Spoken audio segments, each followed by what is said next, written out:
반갑습니다. 오늘은 주인공을 60대 남성으로 해서 지나온 역사를 되돌아보는 시간을 가져봤습니다. 60년대에 출생해서 지금이 60대인 만큼 지금은 역사책의 독재자로만 가르쳐지는 박정희 대통령에 대한 부분을 좀 넣었답니다. 국민학교 2학년 때 외우는 국민교육헌장이 생각이 나네요. 한번 해볼까요? 우리는 민족중흥의 역사적 사명을 띠고 이 땅에 태어났다. 조상의 빛난 어를 오늘에 되살려 안으로 자주 독립의 자세를 확립하고 밖으로 인류 공영에 이바지할 때다. 이에 우리의 나아갈 바를 밝혀 교육의 지표로 삼는다. 성실한 마음과 튼튼한 몸으로 학문과 기술을 배우고 익히며 타고난 저마다의 소질을 개발하고 우리의 처지를 약진의 발판으로 삼아 창조의 힘과 개척의 정신을 기른다. 이를 다시금 새겨보면서 저는 오늘도 여느 때와 다름없이 지하철역으로 향하는 발걸음이 무겁습니다. 벌써 60대라는 나이가 무색하게 아직도 영업 가방을 들고 거리를 누비는 저는 이정만입니다. 지하철역 앞 전봇대에 붙은 선거 벽보가 눈에 들어왔습니다. 걸음을 멈추고 한참을 바라봤죠. 여당 후보의 슬로건은 다시 근면의 시대였고 야당 후보는 공정한 대한민국이라고 적혀 있었습니다. 두 후보의 사진은 환하게 웃고 있었지만 왠지 그 미소가 공허하게 느껴졌어요. 가슴 한편이 묘하게 아려왔습니다. 무언가 말하고 싶었지만 목구멍까지 차오른 말이 나오지 않았어요. 대신 작은 목소리로 중얼거렸습니다. 그 말 누구에게 한 건가요? 아무도 듣지 않을 질문이었습니다. 바람만 불었고 사람들은 각자의 길을 바삐 지나갔어요. 근면의 시대, 공정한 대한민국 듣기 좋은 말들입니다. 하지만 이 말들이 정작 누구를 향한 것인지, 과연 이 말들에 진심이 담겨 있는지 의문이 들었죠. 출근 시간은 점점 다가오는데 저는 그 자리에 못 박힌 듯 서 있었습니다. 손에 든 영업 가방이 오늘따라 더 무거웠어요. 물건이 더 들어간 것도 아닌데 어쩐지 온 세상의 무게를 지고 있는 기분이었습니다. 벽보 속 후보들의 얼굴을 다시 한번 바라봤습니다. 그들의 눈빛에서 진정성을 찾으려 했지만 포토샵으로 다듬어진 이미지 속에서는 아무것도 찾을 수 없었죠. 이런 생각을 하는 제 마음 한편에는 죄책감도 있었습니다. 내가 너무 부정적인가? 나이 들어 모든 게 불만인가? 싶기도 했어요. 하지만 그런 생각은 금세 지워버렸습니다. 나는 국민입니다. 국민이 느끼는 감정은 정당합니다. 그리고 지금 이 순간 저는 허탈함을 느끼고 있었어요. 발걸음을 돌리려는 찰나 문득 오래전 기억이 떠올랐습니다. 그 시절 우리는 어땠을까요? 지금보다 더 가난했지만 어쩌면 마음만은 더 부유했던 그 시절 말입니다. 눈을 감으니 1960년대 후반의 기억이 생생하게 떠올랐습니다. 보릿고개라는 말이 실감나던 시절이었죠. 초등학교 교실에서는 우리도 잘 살 수 있다는 구호가 매일 울려 퍼졌습니다. 새마을 운동이 한창이던 때였어요. 10살 무렵에 저는 녹색 교복을 입고 학교 가는 길이 행복했습니다. 그때는 가난했지만 희망이 있었죠. 학교 운동장에 줄지어 서서 태극기를 바라보며 애국가를 부를 때면 가슴이 뜨거워졌어요. 그땐 정말 순수했습니다. 정만아, 이것 좀 먹어라. 어머니가 건네주신 도시락은 보리밥이 대부분이었고 반찬은 김치 한 조각이 전부였지만 그마저도 감사했습니다. 일주일에 한 번씩 있던 도시락 검사 때는 선생님이 반 아이들의 도시락을 살펴보곤 했죠. 오늘부터 우리는 쌀밥 대신 밀가루 음식을 먹어야 합니다. 이것이 나라를 위하는 길입니다. 선생님의 말씀에 아무 의문도 품지 않았습니다. 그저 그것이 옳다고 믿었죠. 분식장려 정책으로 밀가루 음식을 많이 먹던 시절이었어요. 지금 생각해보면 참 순진했습니다만 그때는 모든 것이 나라를 위한다는 자부심으로 가득했어요. 교실은 춥고 난방은 제대로 되지 않았습니다. 솔방울 난로를 피우며 손을 녹이던 기억이 납니다. 아이들은 하나둘 솔방울을 주워와 조그만 난로에 넣었죠. 타닥타닥 소리를 내며 타오르는 솔방울의 불꽃은 우리의 마음까지 따뜻하게 해주었어요. 선생님, 제가 더 가져올게요. 저는 늘 솔방울을 가장 많이 모으는 아이였습니다. 그게 자랑스러웠죠. 어딘가에 기여한다는 느낌이 좋았습니다. 지금 생각해보면 참 작은 일이었지만 그때는 그것이 세상에서 가장 중요한 일 같았어요. 마을길은 비포장도로였고 장마철이면 진흙탕이 되었습니다. 그런데도 동네 사람들은 함께 나와 길을 닦고 도랑을 파며 서로를 도왔어요. 새마을이라는 이름 아래 우리는 하나였습니다. 서로 다른 생각을 가진 사람들도 있었겠지만 적어도 겉으로는 모두가 같은 방향을 바라보고 있었죠. 그 시절에 저는 꿈이 있었습니다. 나라를 더 부강하게 만드는 사람이 되고 싶었어요. 지금 생각해보면 참 순진한 꿈이었지만 그때는 그 꿈이 제 가슴을 뛰게 했습니다. 중학교에 입학했을 무렵 집안에 큰 시련이 찾아왔습니다.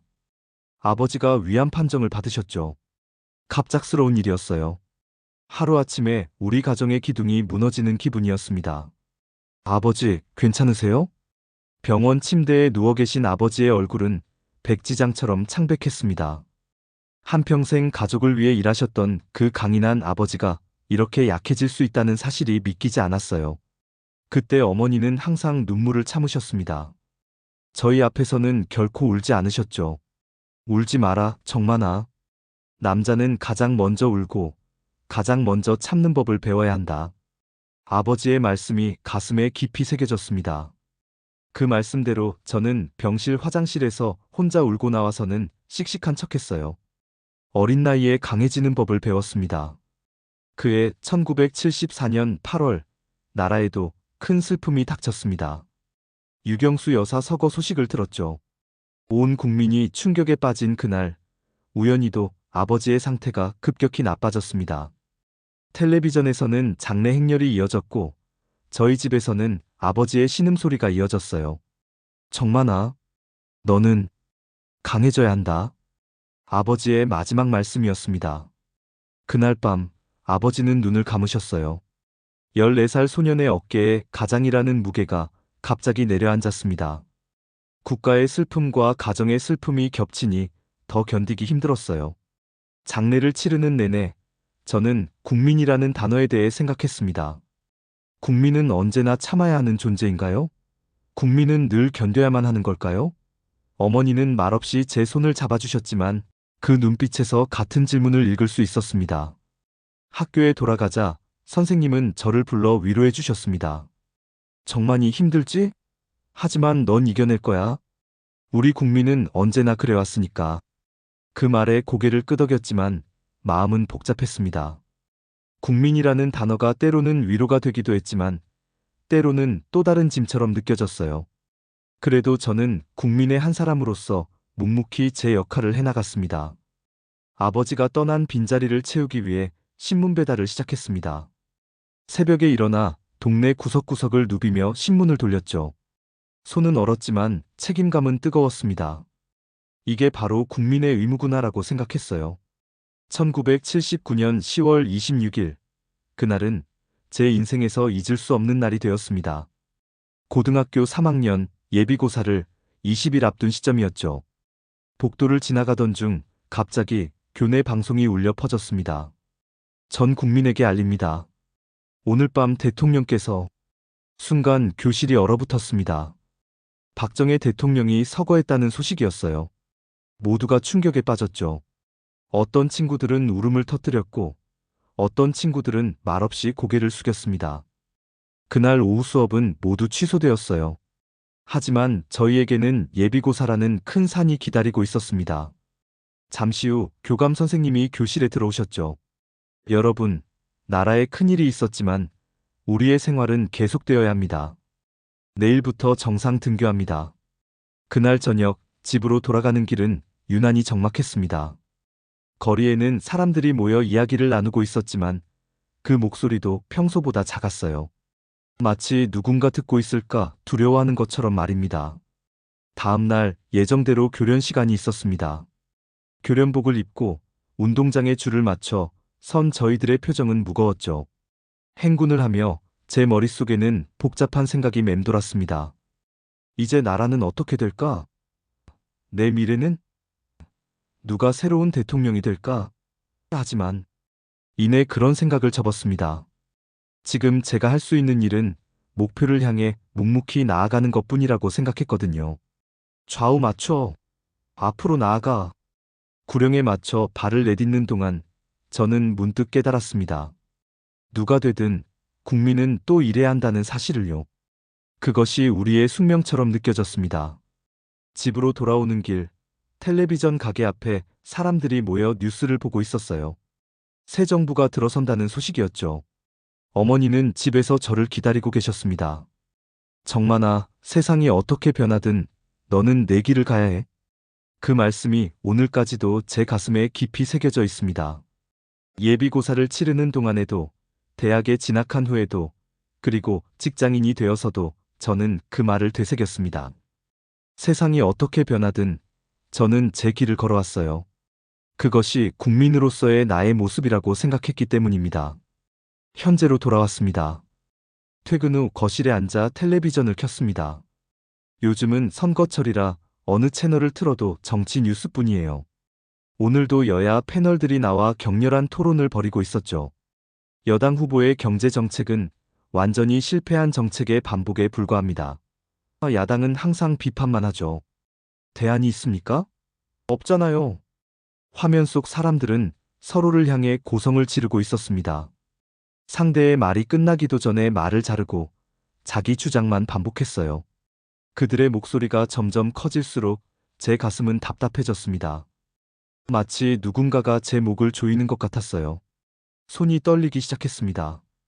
이런 증상은 요즘 자주 나타납니다. 특히 정치 뉴스를 볼 때면 더 심해지죠.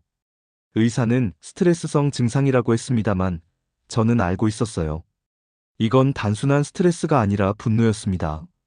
화면 속 패널들은 자신의 당 후보만 옹호하고 상대 후보는 무조건 깎아내렸습니다. 그들의 말에는 국민을 위한 진심이 느껴지지 않았어요. 오직 승리, 권력만이 중요한 듯했죠. 참을 수 없어 리모컨을 집어들었습니다. 손에 힘이 들어가 리모컨을 꽉 쥐었고 결국 바닥으로 던져버렸어요. 소리가 크게 났지만 개의치 않았습니다. 이 사람들이 나라를 이끌겠다고? 나는 지금도 영업 나가야 하는데. 목소리가 떨렸습니다. 분노와 좌절감이 한꺼번에 밀려왔어요. 저는 64세의 나이에도 매일 아침 영업 가방을 들고 거리로 나섭니다.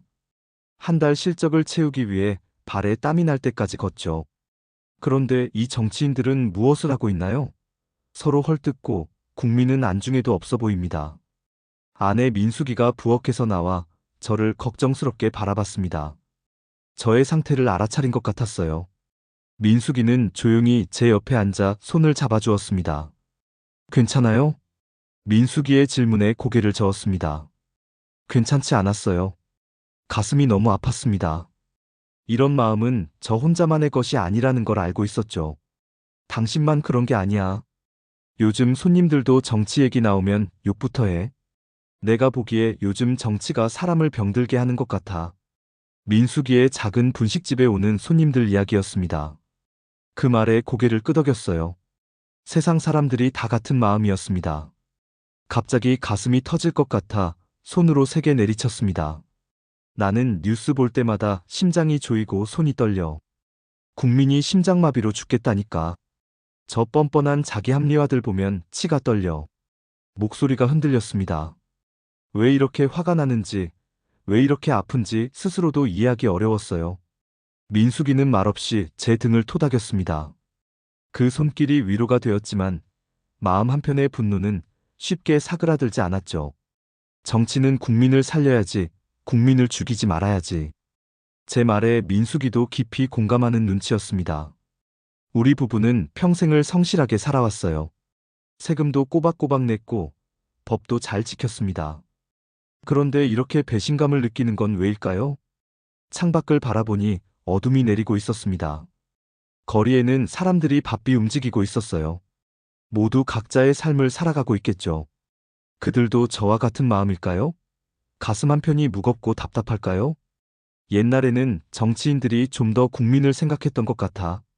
지금은 다들 자기 자리 지키는 데만 급급해. 민수기의 말에 깊이 공감했습니다. 정치인들의 말과 행동 사이에는 큰 괴리가 있었어요. 그들이 하는 말은 겉으로는 그럴듯했지만 행동은 전혀 달랐습니다. 국민을 위한다면서 실제로는 국민을 분열시키고 있었죠. 제 손은 여전히 떨리고 있었습니다. 고혈압 약을 찾아 삼켰어요. 의사는 스트레스를 줄이라고 했지만 어떻게 해야 할지 막막했습니다. 정치 뉴스를 보지 않으면 될까요? 하지만 국민으로서 알 권리와 의무가 있다고 생각했죠. 다음 날 아침, 출근길에 신문 가판대 앞에 사람들이 모여 있었습니다. 큰 헤드라인이 눈에 들어왔어요. 여당 후보, 방탄복 입고 유세 논란. 발걸음을 멈추고 신문을 집어들었습니다. 여당 후보가 지방 유세 중 방탄복을 입고 나타났다는 내용이었어요. 안전 문제 때문이라고 했지만 야당에서는 국민 불안 조장이라며 비판했다고 합니다. 기사를 읽는 내내 마음이 무거웠습니다. 사람들의 이야기가 귓가에 들려왔습니다. 저 사람들이 진짜 국민 생각하면 저렇게 할까? 아니야, 지금 세상이 그만큼 위험해진 거지. 의견은 팽팽히 나뉘었습니다. 한 나라의 국민들이 이렇게 서로를 이해하지 못하고 갈라진 현실이 안타까웠어요. 신문을 돌려놓고 무거운 발걸음으로 지하철역으로 향했습니다. 지하철 안에서도 사람들은 그 이야기로 시끌벅적했습니다. 어떤 이는 여당을 지지하고 어떤 이는 야당을 지지했죠. 대화는 점점 격해졌고 결국 언성을 높이는 사람들도 있었어요. 제 마음은 더욱 무거워졌습니다. 이게 지금 우리 대한민국의 모습인가? 회사 근처 커피숍에서 잠시 생각에 잠겼습니다. 방탄복을 입은 후보. 그 이미지가 제 머릿속에서 떠나지 않았어요. 정치가 국민을 이토록 분열시켰고 서로가 서로를 믿지 못하게 만들었다는 증거였습니다. 커피를 마시며 혼잣말처럼 중얼거렸습니다. 우리가 바라는 건 강한 지도자가 아니라 사람다운 사람이야. 그렇습니다. 우리는 초인적인 능력을 가진 사람을 원하는 게 아닙니다. 그저 국민의 아픔을 이해하고 진심으로 공감할 줄 아는 사람다운 사람을 원하는 것뿐이에요. 왜 정치인들은 이 간단한 진리를 모르는 걸까요? 오늘도 여러 가게를 돌며 영업을 했습니다. 대부분의 고객들과 정치 이야기가 나왔어요. 서로 다른 의견이 오갔지만 한 가지는 모두 같았습니다. 나라가 더 좋아지길 바라는 마음이었죠. 하루를 마치고 귀가하는 길, 가로등 아래 붙은 선거 포스터를 다시 바라봤습니다. 환하게 웃고 있는 후보들의 얼굴. 그 미소 뒤에 진심이 있는지 자문했어요. 선거일은 아직 일주일 남았습니다. 거리는 각 당의 유세 차량으로 시끄러웠어요. 아침부터 확성기 소리에 잠을 설쳤지만 평소와 다름없이 출근 준비를 했습니다. 국민의 한 사람으로서 일상을 이어가는 것, 그것이 제가 할 수 있는 최선이니까요. 오늘은 회사 근처의 대형마트에 영업을 나가는 날이었습니다. 마트 입구에는 각 후보들의 현수막이 걸려 있었어요. 환한 미소를 짓고 있는 후보들의 얼굴을 보니 문득 씁쓸한 기분이 들었습니다. 마트 안으로 들어가니 사람들이 분주히 장을 보고 있었어요. 오랜 영업 경험으로 사람들의 표정을 읽는데 익숙해진 저는 그들의 얼굴에서 피로감을 느꼈습니다. 아마도 저와 같은 정치적 피로감을 느끼고 있는 것 같았어요. 물건 진열대 앞에서 한 중년 남성이 제게 말을 걸었습니다. 아저씨, 이번에는 누구에게 한 표 던지실 건가요? 갑작스러운 질문에 당황했지만 부드럽게 웃으며 대답했습니다. 아직 고민 중이에요. 중요한 결정이니까요. 남성은 고개를 끄덕였습니다. 그리고는 낮은 목소리로 말을 이었어요. 저는 솔직히 누구를 뽑아도 세상이 바뀔 것 같지 않아요. 그래도 투표는 가야죠, 국민으로서. 그 말에 공감이 갔습니다. 누구를 뽑든 세상이 급격히 변하지는 않을 겁니다. 하지만 그래도 우리는 투표를 통해 우리의 목소리를 내야 한다고 생각했어요. 그것이 국민의 권리이자 의무니까요. 영업을 마치고 퇴근길에 작은 공원에 들렀습니다. 벤치에 앉아 잠시 휴식을 취하고 싶었어요. 공원에는 아이들이 뛰어놀고 있었습니다. 그들의 웃음소리가 제 마음을 편안하게 해주었어요. 한 아이가 제 앞에서 넘어졌습니다. 얼른 다가가 아이를 일으켜 세웠습니다. 괜찮니?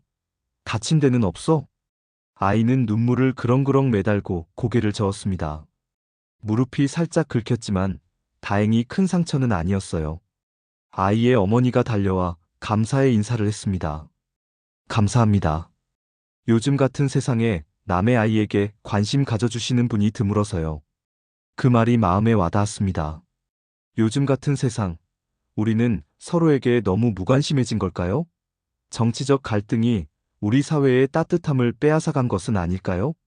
아이와 어머니를 배웅하고 다시 벤치에 앉았습니다. 문득 한 생각이 떠올랐어요. 잘 기억해라. 대통령은 똑똑한 사람보다 괜찮은 사람이 되어야 해. 제가 만약 아이를 가졌다면 그렇게 말해주고 싶었습니다. 우리에게 필요한 건 초인적인 능력을 가진 사람이 아니라 국민의 아픔을 진심으로 이해하고 공감할 줄 아는 사람다운 사람이라고요. 하늘을 올려다보니 저녁 노을이 펼쳐지고 있었습니다. 붉게 물든 하늘이 아름다웠어요. 자연은 정치적 혼란과 무관하게 여전히 아름다움을 선사합니다. 그 생각에 마음이 조금 편안해졌습니다. 집으로 돌아가는 길, 버스 안에서 창밖을 바라보며 생각했습니다. 내일도 저는 영업 가방을 들고 거리로 나갈 것입니다. 그리고 만나는 사람들에게 진심을 다할 거예요. 그것이 제가 할 수 있는 최선이니까요. 우리나라가 어떻게 변할지는 모르겠습니다. 하지만 한 가지는 확실합니다. 저는 지금도 앞으로도 이 나라의 국민으로 살아갈 것입니다. 어떤 정치인도 어떤 정당도 그 사실을 바꿀 수 없어요. 집 앞에 도착해 하늘을 다시 올려다봤습니다. 이제 별들이 하나둘 보이기 시작했어요. 깊은 숨을 들이마셨습니다. 가슴이 아팠던 것이 조금은 나아진 기분이었죠. 나는 오늘도 국민으로 산다. 작은 목소리로 중얼거렸습니다. 그 말이 제게는 가장 큰 위로가 되었습니다. 모든 혼란과 분노를 뛰어넘어 저는 여전히 이 나라의 국민이었으니까요.